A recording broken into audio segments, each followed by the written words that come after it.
I wanted to tell you something so important for Idaho. I'm so excited. We are putting the decrim petition, all of it, on the back burner. Sorry.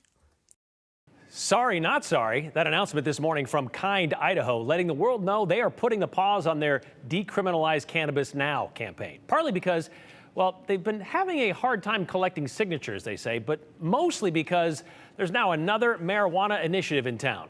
Once again, there's a push to get medical marijuana legalized in Idaho. And this morning, the Idaho Medical Cannabis Act has been given the go-ahead from the Secretary of State's office to collect signatures. The approved title from the Attorney General's office, a measure to decriminalize the use, possession, production, cultivation, transportation, distribution, and sale of marijuana for medical cannabis cardholders and those with a license to grow it, it says. So with that, the Natural Medicine Alliance of Idaho has from until today, until April 30th of next year, to get the necessary signatures to get the initiative on the 2026 November ballot. Organization says this is about giving families and individuals options when nothing else has worked. And so, as you just heard, Kind Idaho says they will suspend, not withdraw, but suspend their efforts to help with this effort. Telling us today, having two circulating initiatives out there, well, that would just be too confusing. And this one might have a better shot at changing a law that's been on Idaho's books since 1927.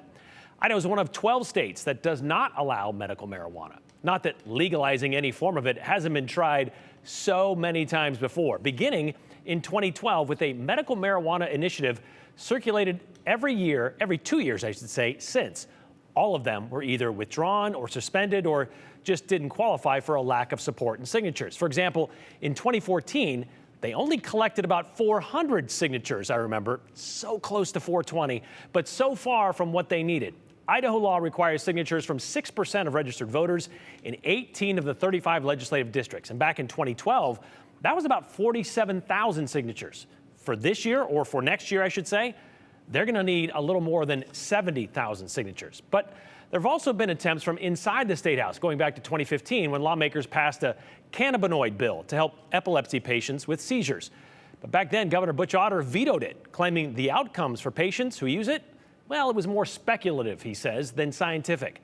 Then in 2021 and 2023, we had a couple of medical marijuana bills introduced to the State House, but they never got a hearing and they died in committee. On the other side of this movement, there's a law they passed last year that made possession of 3 ounces or more of marijuana that went into effect in July. Well, that now carries a mandatory minimum fine of $300.